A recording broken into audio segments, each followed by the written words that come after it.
Alright, hello, welcome, my name is Bjorn, thank you for joining me today, and we're going to be looking at some revisions for the Psionic Soul. This used to be called the Aberrant Mind. I don't particularly remember too much about it, but I didn't mind it, but I don't think it really, I was kind of indifferent, so I guess, meh. However, I really like this revision. I really like the potential of this sorcerer. It's kind of scary if you think about it, but yeah, we'll get into it and discuss it a little bit. So first things first, with this Aberrant Mind, the Psionic Soul Sorcerer, is that we do gain at first level our what's this bloody thing called here? Our Psionic Talent. We do gain 3 different options with this. This is going to be a running theme with all the other subtypes, archetypes, whatever you want to call them here. It's our natural talent, and it's how we go ahead and express that into the world. In this case, however, I will say that just like the other classes, we do have dice that we roll here. At first level in this case, we'll start off with a d6, and from there it's going to level up with us at 5th level d8, 11th 10, and 17th 12. However, whenever we roll one of these die, the psychic, it can either go up a level or down a level. So we can go from d6 to a d8 or 6 to a 4. How we do this is by, if we roll a 1 with our 6, it'll go up to an 8. The idea being is that we're storing up that power to unleash it later. However, if we roll max damage or whatever, we roll a 6, it will go down. It's as though we're exerting ourselves and we're running out of our ability, and that also means that once we reach our d4 and we roll a 4 with it, we will burn our dice and we won't be able to use again. However, we have this psi replenishment feature here as a bonus action. Once a day, we're able to restart our dice from whatever level we're at. So first level is going to be d6. You get the point. It's a nice little system. It ties everyone together. I like this. It shows a lot of roleplay potential, maybe between characters.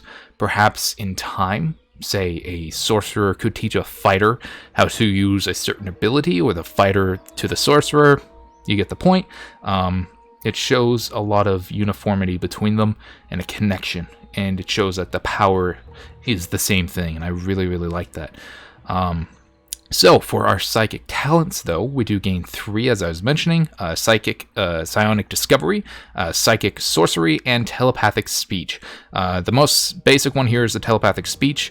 Essentially, we form a connection between the mind and the mind of another person. This is only one person, unlike the rogue, where we get to form up to multiple people. So not as powerful. However, with this one, we get to do this, and it lasts, I'm pretty sure, a bit longer. Mentally, blah, blah, blah, blah. Yeah, it lasts quite a bit, and it also goes for a way further distance. It goes for a distance for miles, for whatever you rolled on your psychic die. So very good. It's communicating information. It could either be between PCs or to an NPC. That'd be very good. And yeah, there's a lot of potential there.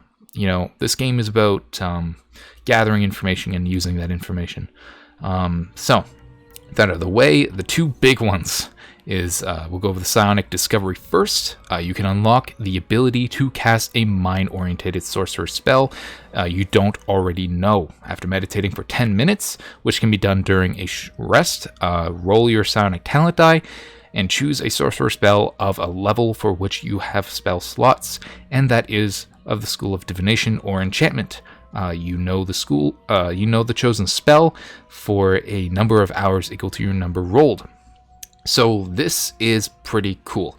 What this means is that, as we know with sorcerers, they choose their spells as they level. So whatever you pick at, you go from 1 to 2, that's what you get. That's all you get. Some people, they even roll for all the spells, even for wizards. It baffles me, but anyways, this here allows us to essentially have a bit more control over our abilities, and it really emphasizes that, which is very, very powerful, and can help a lot. That way you can maybe focus on, like, oh, well, I want to take Fireball or whatever as like a main stead if you happen to get it. But, you have to sacrifice not taking an enchantment or whatever spell here it was. But now you can gain that using this. So that's very, very good, and it opens up a lot of options. Now, the psychic sorcery. When you cast a spell, you can use your mind to form it rather than relying on words, gestures, and materials. To do so, roll your Psionic talent die. The spell then requires no verbal components. If you roll the level of the spell or higher, the spell doesn't require somatic or material components either. This is fucking insane. This is absurd.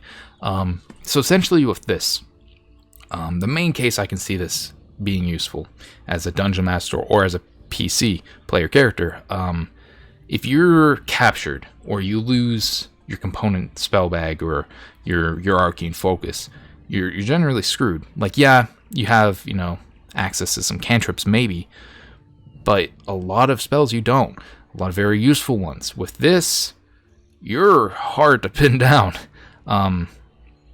God.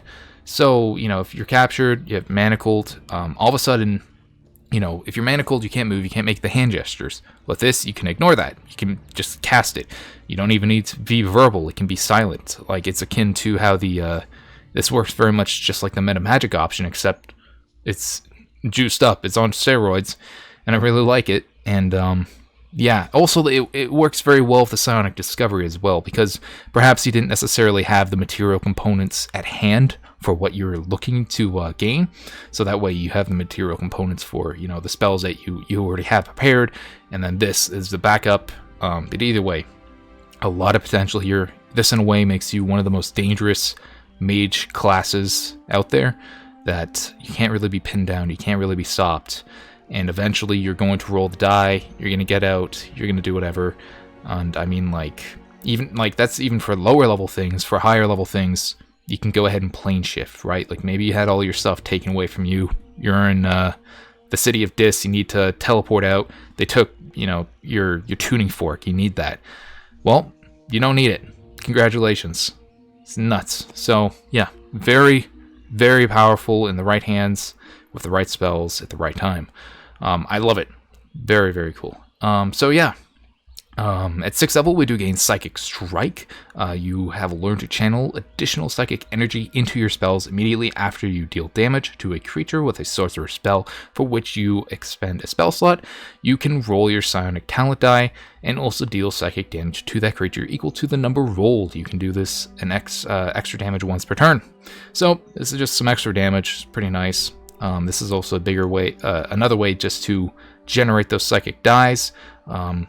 It's not bad. I like it. It's extra damage. Why not? Now at 14th level, we gain Mind over Body. You can now use your psi. You can now use the psi that flows through you to do extraordinary abilities. As a bonus action, roll your Psionic die. Spend 1 or more sorcery points to magically transform yourself. For a number of hours equal to the number rolled. Until the transformation ends, you gain one of the following benefits of your choice for each sorcery point you spent, choosing a different benefit for each point. We get 4 choices here, which is absurd. This basically encumbers a lot of what other sorcerers get. They get a flight speed, they get invisibility, or, the swimming speed, double swimming speed with breathing. That's pretty cool. Your body along, you can squeeze into small spaces. You can get all these at once. That's pretty cool. It makes you very versatile. It makes you very survivable. It makes you a big threat on the battlefield. I like it. It's very much akin to all the sorcerer abilities. But yeah, a little bit more of a flair, let's say. Now, the Psychic Aura.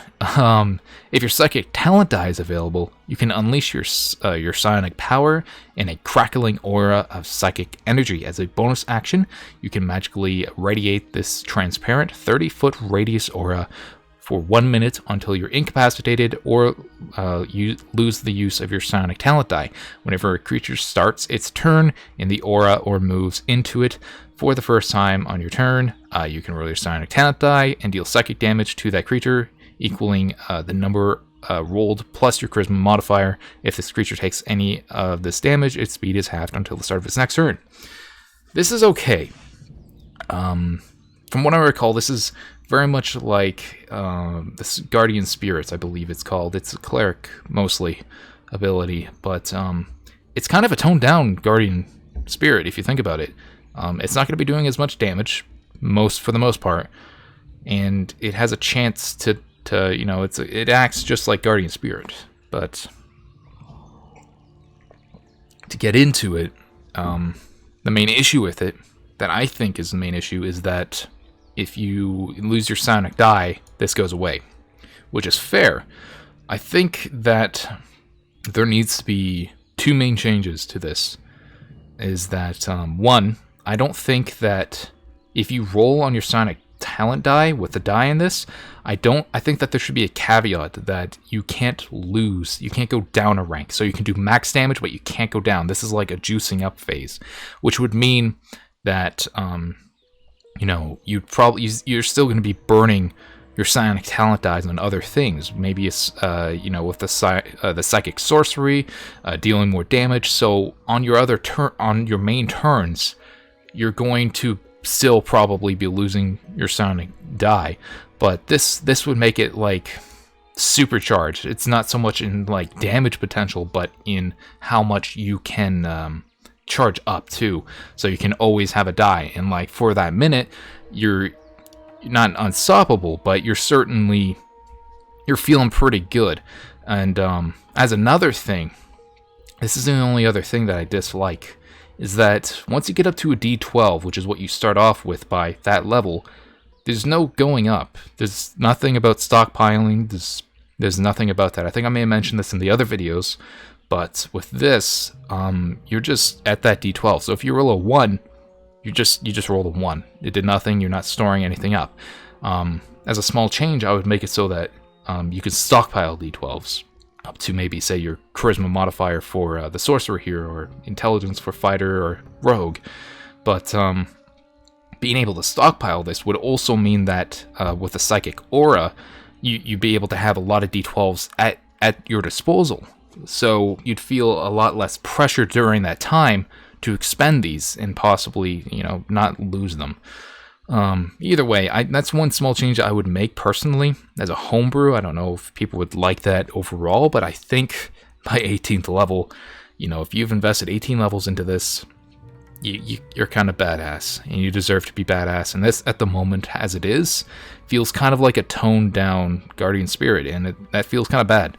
And yeah, I mean, hey, it's not bad. It's a really, really fantastic start. But I think I do want to see that change where mostly you can stockpile this. You can stockpile up your D12s, your max die, and then you don't lose. You can't go down in a die level. That would make this class. That'd make it very, very cool, very badass. Make it feel pretty awesome. But it's not broken at the same time because, you know, like you're dealing an extra D12 damage here or there, or you're rolling psychic sorcery. It feels right to me. It doesn't feel broken or overpowered. I'd love to see that. But yeah, I hope people like this. I hope that this gave you some inspiration to play this character, this kind of this crazy mind flayer related fucker that God, it has a lot of potential, but it does need a little bit of love. So yeah, I hope you stay safe out there and have a wonderful day. Bye bye.